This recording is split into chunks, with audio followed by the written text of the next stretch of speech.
Assalamualaikum warahmatullahi wabarakatuh. Selamat pagi, siang, dan sore kepada teman-teman kelas semua di mata kuliah Ekonomi Pembangunan dan juga kepada Bu Dwi. Kami dari kelompok 10 izin mempresentasikan materi yang akan disampaikan oleh kelompok kami, yaitu mengenai penanaman modal asing di negara berkembang. Nah, sebelum masuk materi, izinkan saya memperkenalkan diri terlebih dahulu.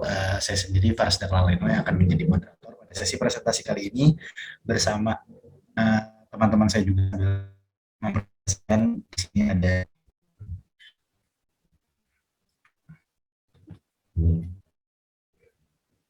di sini ada anggota kelompok 10, ada Arvin Veda Antaputra dan saya sendiri Faras Daklaleno dan ada Nanda Arifah Sukaryanto.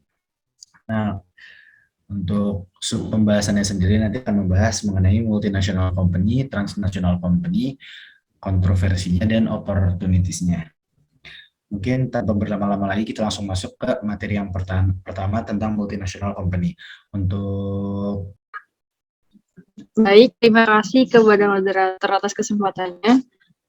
Sebelum itu saya akan melanjutkan mengenai pembahasan multinational company pada materi penanaman modal asing di negara berkembang. Bisa di next.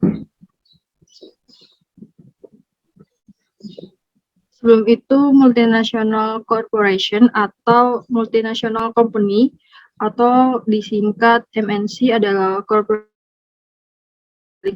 produksi kegiatan di lebih dari satu negara.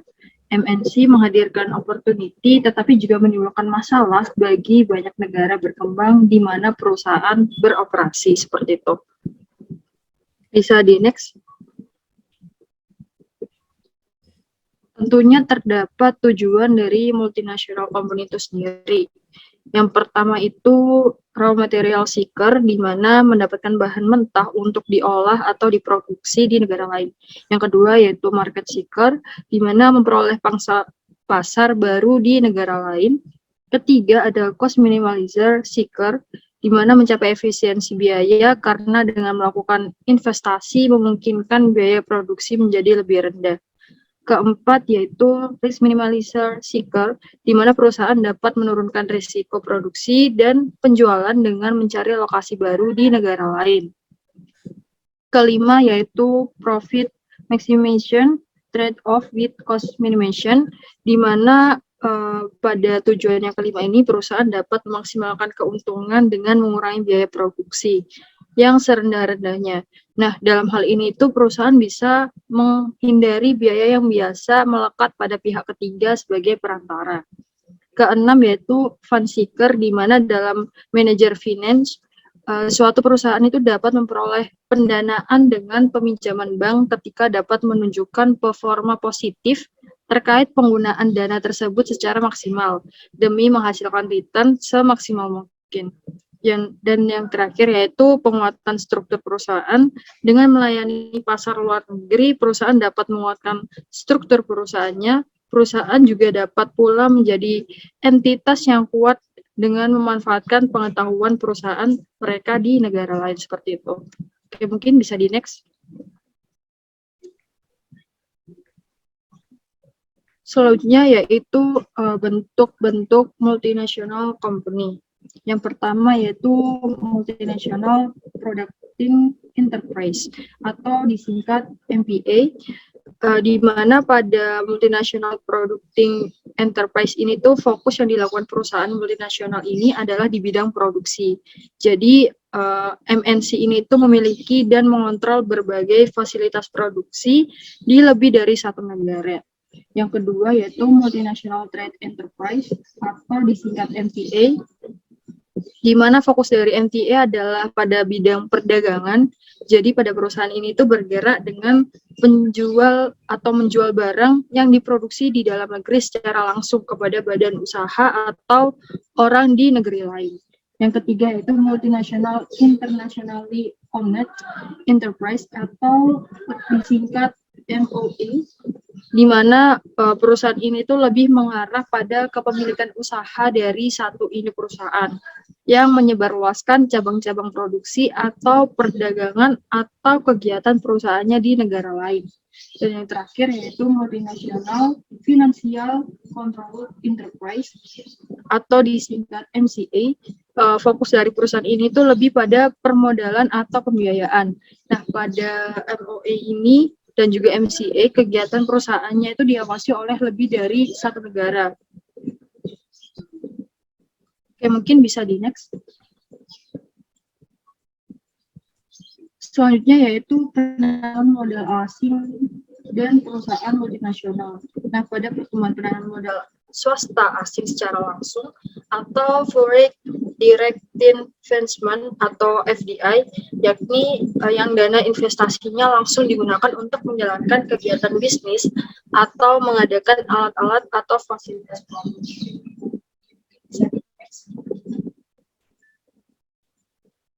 Nah, selanjutnya yaitu pembahasan mengenai bagaimana sih cara multinasional company menggunakan penanaman modal asing.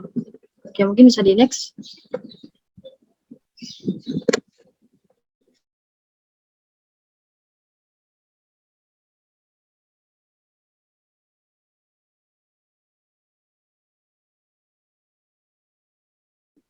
Nah, yang kedua yaitu penanaman modal asing merupakan suatu aktivitas pembiayaan. Ketiga, syarat yang digunakan untuk menunjukkan kebijakan-kebijakan ekonomi terhadap atau melalui perusahaan multinasional dan mengalirnya penanaman modal internasional yang dijaga oleh pemerintah, negara-negara, dan organisasi internasional. Yaitu syarat umum yang digunakan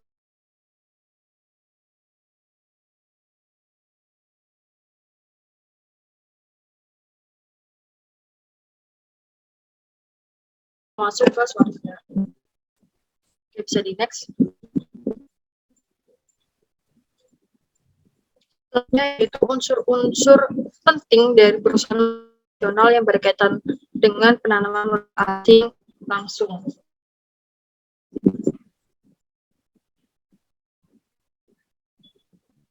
Nah, perusahaan multinasional itu memiliki kekuasaan untuk mengawasi pengambilan keputusan terhadap perusahaan-perusahaan yang berada di yang kedua yaitu perusahaan multinasional melalui penanaman modal asing mengalihkan secara besar kekayaan termasuk di dalamnya. Dan yang terakhir mempunyai aktivitas-aktivitas yang mempunyai nilai tambahan dari perusahaan yang ada di dua negara yang berbeda seperti itu.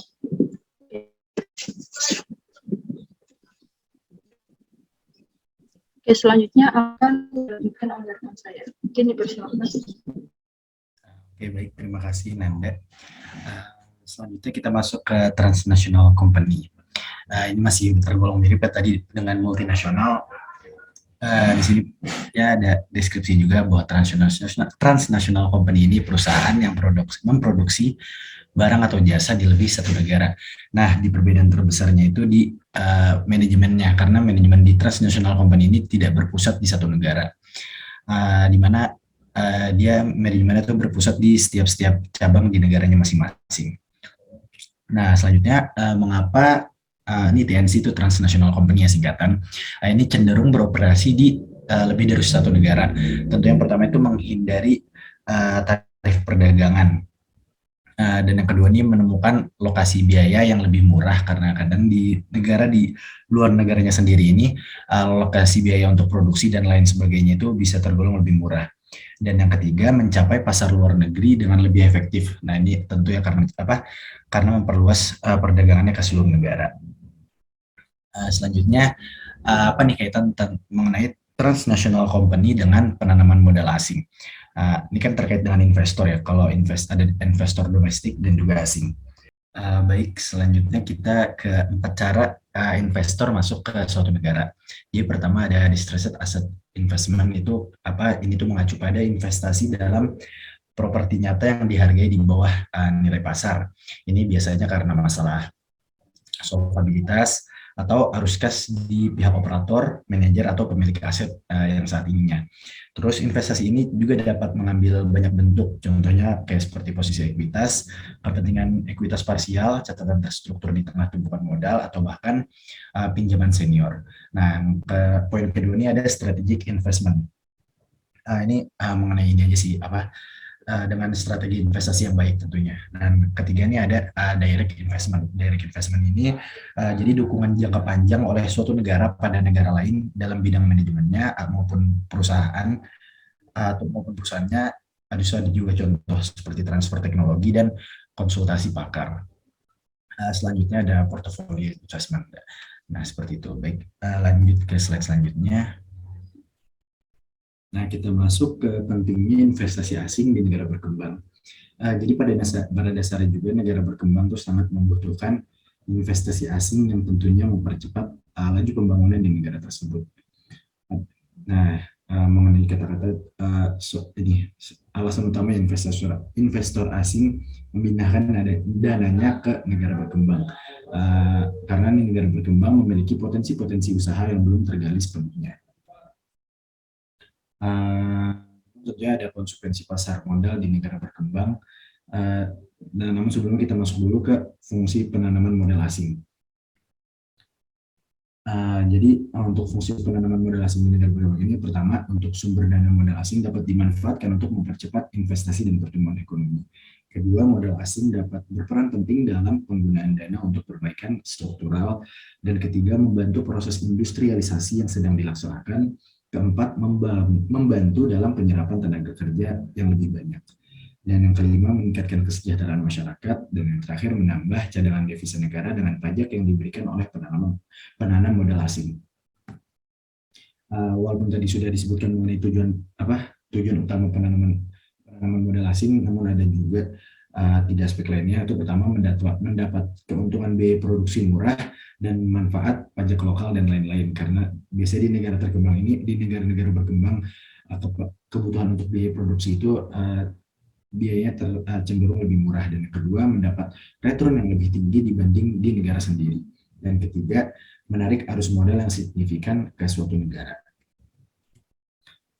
Namun ada juga beberapa faktor berkurangnya penanaman modal asing.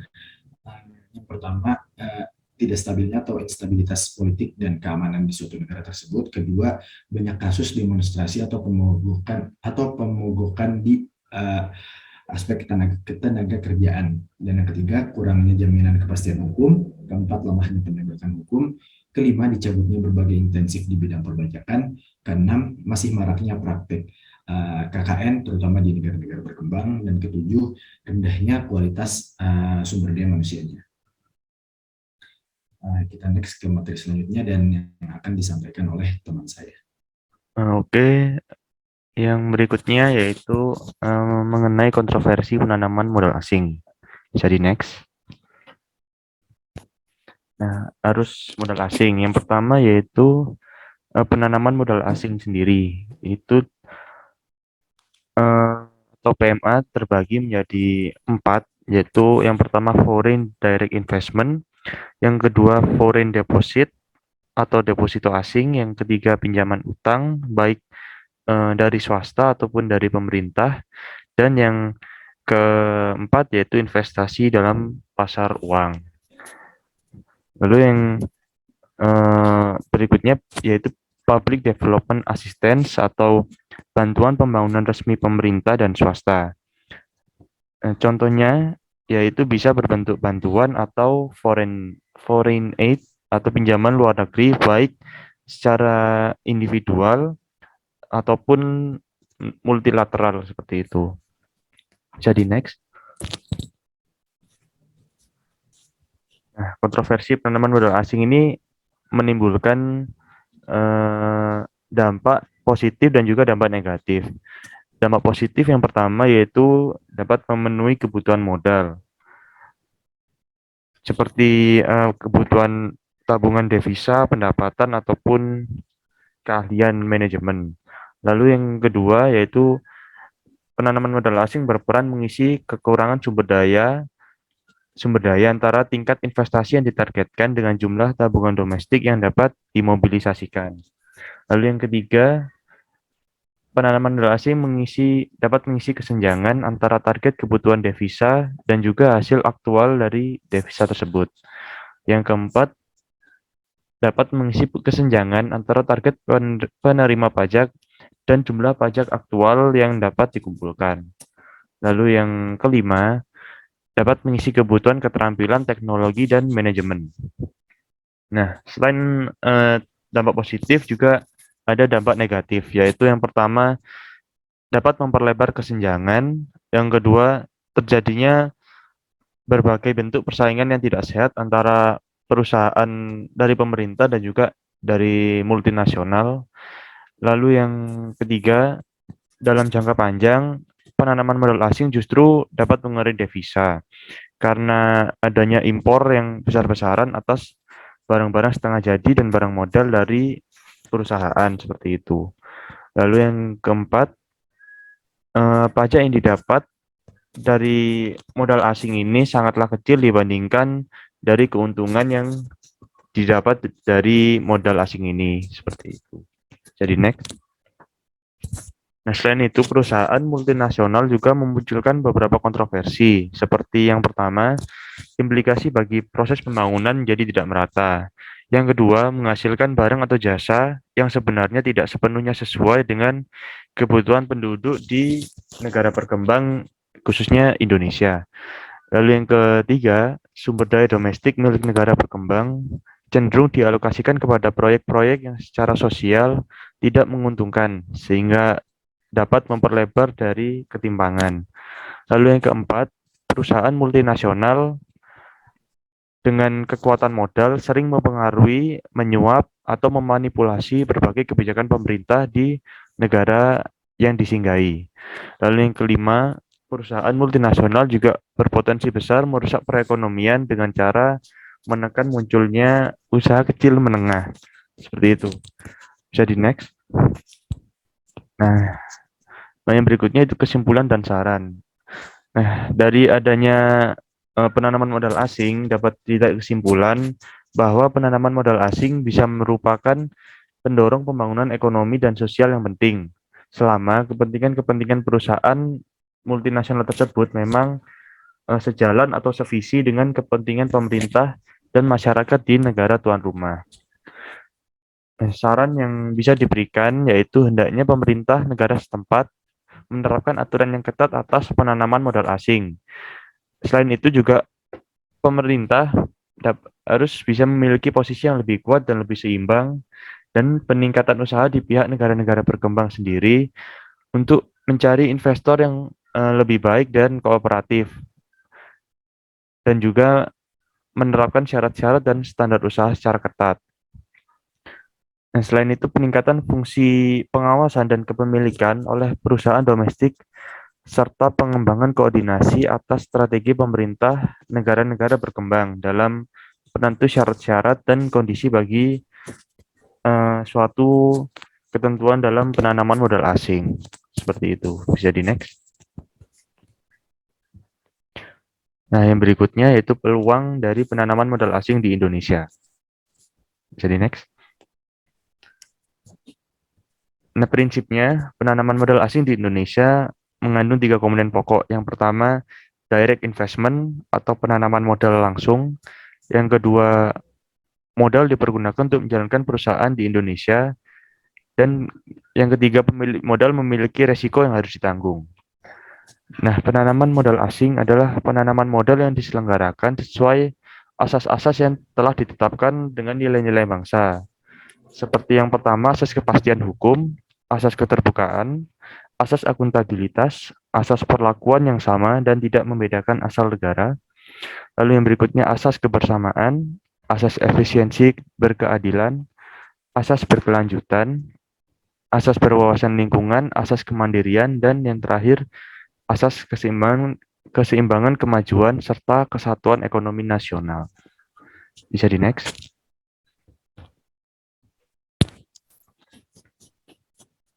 Perwujudan aturan tentang bidang usaha penanaman modal asing sudah diberlakukan melalui instruksi Presidium Kabinet nomor 6 garing EK garing IN garing 1969 yang dimana mengatur yang pertama bisnis yang bisa menaikkan penambahan devisa untuk negara seperti pada kategori bisnis produksi pertanian, pertambangan, industri ekspor dan lainnya. Lalu yang kedua, bisnis yang dapat meminimalisir impor untuk barang-barang tertentu, antara lain jasa ataupun bahan yang dapat langsung dikonsumsi. Yang ketiga, yaitu bisnis yang tidak memberikan penambahan devisa, namun juga tidak memberikan penurunan impor barang secara berarti. Akan tetapi yang pertama, sektor usaha bisa menghasilkan secara cepat. Yang kedua, bisa meningkatkan atau memperluas lapangan pekerjaan. Ketiga, dapat memperkenalkan teknologi atau metode pembaruan pekerjaan yang berdampak pada kenaikan produksi. Dan yang terakhir, bisa meningkatkan efektivitas pekerjaan ataupun memperkecil dari biaya produksi. Seperti itu. Jadi next. Ya, sekian presentasi dari kami. Saya kembalikan ke moderator. Oke, baik. Terima kasih Arvin atas pemaparan materinya dan dari kelompok semuanya tadi. Semoga bermanfaat bagi seluruh teman-teman dan untuk teman-teman kelas semua. Apabila ada pertanyaan atau ada yang ingin ditanyakan, dipersilakan bisa langsung PC masing-masing dari kita aja nih, dari Nanda, dari saya sendiri, Faras, dan dari Arvin di grup kelas dari WA. Terima kasih juga Bu Dwi atas kesempatannya untuk kelompok kita memberikan presentasi. Terima kasih untuk yang telah mendengarkan. Wassalamualaikum warahmatullahi wabarakatuh.